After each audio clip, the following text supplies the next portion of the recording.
A 28-year-old sold a bank her startup for $175 million. Most of what she sold did not exist. Every fake customer is in a file. I keep the file, friends. Here's how she built an empire out of ghosts. Meet Charlie Javice, 28, Forbes 30 Under 30, the founder every headline loved. Her app, Frank, promised to make college financial aid simple. Investors leaned in. Cameras flashed. She knew she was the smartest person in the room. Frank did real work. Around 300,000 students used it to file for aid. A solid business. But solid was never the plan. Charlie wanted a giant to buy Frank, and giants don't pay giant money for 300,000. They pay for millions. In 2021, the giant came. JPMorgan Chase, the biggest bank in America, wanted Frank, a doorway to millions of young customers. Charlie sat across the table and made her pitch. Frank has over 4 million users. She had barely 300,000. Here's what a bank does before it pays. It checks lawyers, spreadsheets, due diligence, prove every number. You've rounded a figure up once, small, harmless. She rounded up by 3.7 million people. Remember this detail. When a bank buys a company built on customers, it doesn't just count them on paper. Sooner or later, it writes to them. Charlie knew that too, which is why what came next had to look perfect. First, she needed the list. 4 million real names for the bank. So she asked her head of engineering to build it. He pulled the numbers, saw the truth, and refused. He would not fake one customer. He quit instead of lying. Charlie did not bend. Tell her no, and she only heard, "Not yet." If her own engineer wouldn't invent 4 million people, she'd pay someone who would. Across town, a professor's phone was about to ring. The professor took the job. For a fee, he'd generate what she couldn't, a synthetic list. Real-looking names, addresses, birthdays, millions of them, built by an algorithm overnight. Every field filled in. Real-looking. Real-looking is not the same as real. The deal closed. September 2021. JPMorgan paid $175 million for Frank. Split across 4 million users, that's about $44 a name. A nice dinner apiece. Most of those names had never eaten dinner. Overnight, Charlie became a star hire, a title at the biggest bank in the country, a 9-figure fortune on paper. She'd bet everything on a lie, and won. She'd fooled the smartest room in finance. 4 million strangers who never existed now sat inside America's biggest bank, filed as real customers. A quiet bomb hidden inside a spreadsheet. Nobody there had met a single one of them. Not yet. Picture the engineer who walked away. No fortune, no title, no bank badge, just a man who looked at 4 million lies and refused to type one. The file has a name for people like him.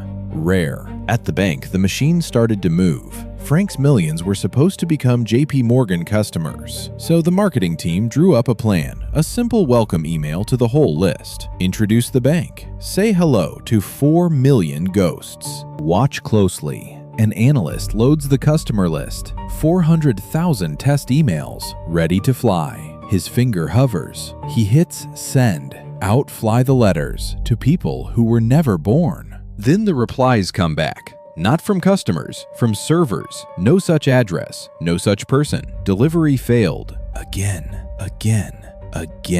Around 70% bounce. The people they wrote to were never real. You remembered, friends. A bank always writes to its customers. I told you to hold on to that. JPMorgan wrote to 4 million. Most letters came back stamped. No such person. Charlie forgot the one thing you can't fake. A reply. Inside the bank, alarm became an investigation. Lawyers pulled the raw data and found the same last names copied over and over. Birthdays stacked like a deck of cards. Whole neighborhoods sharing one invented street. The list didn't just lie, it confessed. But Charlie did not fold. She lawyered up and flipped the story. JPMorgan were the reckless ones, sloppy buyers with remorse, blaming a young woman for their mistake. For a while, it worked. Money buys very loud doubt. This is where a big enough lie almost floats. Wrapped in enough lawyers, the headlines wobbled. Maybe she'd settle. Maybe she'd walk.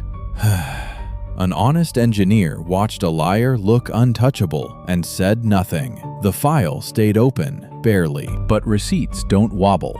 The data was frozen, copied, handed to federal prosecutors. You cannot cross-examine 4 million dead email addresses. They all say the same thing. In April 2023, the doubt ran out. The FBI drove to Charlie Javice's door. Watch. Agents at the door in morning light, a badge, a warrant, a name read aloud. The Forbes cover girl walks out in handcuffs, charged with conspiracy, bank fraud, wire fraud, securities fraud. 4 charges, 4 million ghosts. The trial ran 6 weeks. Prosecutors didn't need a smoking gun. They had a spreadsheet. They showed the jury the fake names, the professor's invoice, the algorithm that built a population overnight. The defense talked and talked. The list just proved everything. March 2025. The jury files back in. Everyone stands. Guilty on every count: conspiracy, bank fraud, wire fraud, securities fraud. Charlie Javice, the smartest person in the room, is now a convicted felon in all 4. The room goes very quiet. She didn't fall alone. Frank's chief growth officer, Olivier Amar, was convicted beside her. Same ghosts, a separate seat. 2 careers built on 4 million people who never existed. The algorithm that invented them couldn't lie for anyone. September 2025. The sentence lands. 85 months in federal prison, over 7 years. She forfeits more than $22 million in pay and stock, and owes JPMorgan $287.5 million in restitution. The bill for 4 million ghosts, paid in full. She tried one last door: an appeal, a claim about a conflict of interest, a technicality to unlock the cell.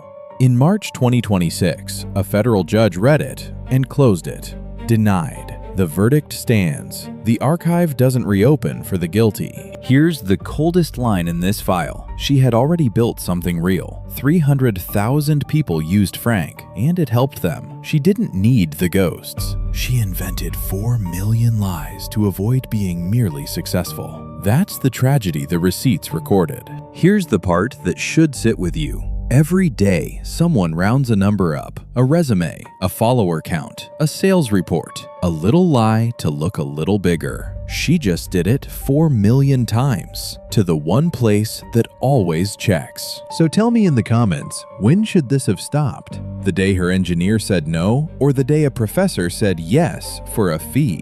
One kept his name clean, the other sold his math to a lie. I file every answer. One more entry. The engineer who quit rather than fake a customer never made a headline. No fortune, no fall. Just a clean file and a quiet life.